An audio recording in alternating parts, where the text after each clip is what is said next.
Hello students, starting with the today's topic. Government company हम कर रहे थे लास्ट वीडियोस में, उसकी यूटिलिटी पेंडिंग नहीं थी। यूटिलिटी देखिए कहाँ पे इंपॉर्टेंट है आपकी गवर्नमेंट कंपनी। सबसे पहला पॉइंट आता है whether private partnership is needed. Government company में आपने स्टडी किया था मिनिमम 51% शेयर गवर्नमेंट का होना चाहिए और बाकी आपके प्राइवेट सेक्टर का हो सकता है।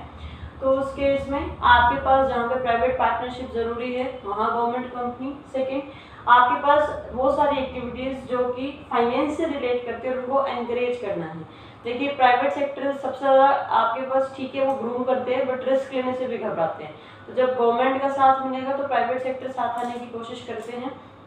तो उस केस में आपके फाइनेंस से रिलेटेड एक्टिविटीज जो एनकरेज करनी है वहाँ पे भी आपकी गवर्नमेंट कंपनी जो है आपकी यूजफुल होती है। Next, where the interest of various parties is in danger. आपके पास बहुत सारी पार्टीज है जहाँ पे इंटरेस्ट आपके खतरे में जा सकते हैं और वहाँ गवर्नमेंट की हेल्प चाहिए कि आपके पास प्राइवेट सेक्टर को भी प्रोटेक्ट करना है, दूसरी पार्टीज को भी प्रोटेक्ट करना, पब्लिक का भी ध्यान रखना है।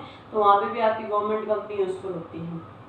नेक्स्ट है government desire to transfer new undertaking to the private sector after this establishment. कि गवर्नमेंट चाहती है कि इस्टेब्लिश हम कर दें और फिर उस इस्टेब्लिशमेंट को हम प्राइवेट सेक्टर को ट्रांसफर कर दें। तो उस केस में भी आपकी जो गवर्नमेंट कंपनी है वो यूजफुल होती है।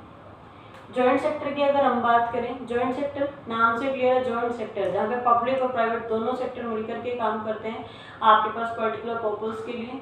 उस इस केस में क्या होगा, ये आपका एक माइनर सा टॉपिक है, इसमें आपको सिर्फ इतना ध्यान रखना है कि दोनों साथ मिलकर के काम कर रहे हैं। जैसे हमारे इंडिया में मिक्स्ड इकोनॉमी है तो उस केस में आपके पास दोनों मिलकर के साथ काम कर रहे हैं। अब वहाँ पे चीज़ें क्या हैं जॉइंट सेक्टर में कि पब्लिक और प्राइवेट सेक्टर दोनों मिलकर के काम कर रहे हैं, प्लस आपके पास आपकी जो डायरेक्टर्स हैं वो आपकी नॉमिनेट करेंगे आपके प्राइवेट सेक्टर, बट जो गवर्नमेंट है वो अपना कंट्रोल भी एक्सरसाइज करेगी यहाँ पे।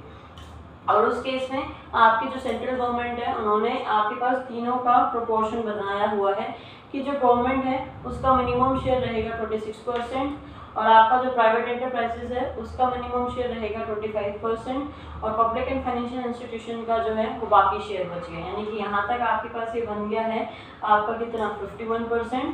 तो आपके पास बाकी जो पब्लिक और आपके फाइनेंशियल इंस्टीट्यूशन है इनका शेयर जो बच गया वो है आपका 49%। 49% रहेगा आपका पब्लिक एंड फाइनेंशियल इंस्टीट्यूशन का। ये एक टेक्निकल से टॉपिक कह सकते हैं आप, बस इसको ब्रीफ स्टडी कीजिएगा। बाकी इसके साथ आपकी 3.1 कंप्लीट हुई है। 3.2 इस बार आपकी सिलेबस से डिलीट की गई है। एमएनसीज और आपके पास आपका पब्लिक प्राइवेट पार्टनरशिप और आपके पास आपका जॉइंट वेंचर वो इस बार आपके एकेडमिक प्लान में नहीं है। इसके साथ कुछ डिफरेंसेस हैं आपके पब्लिक एंड प्राइवेट सेक्टर में और आपके पास आपकी कंपनीज तीनों का comparison forms of public sector enterprises का वो आपको स्टडी करना है।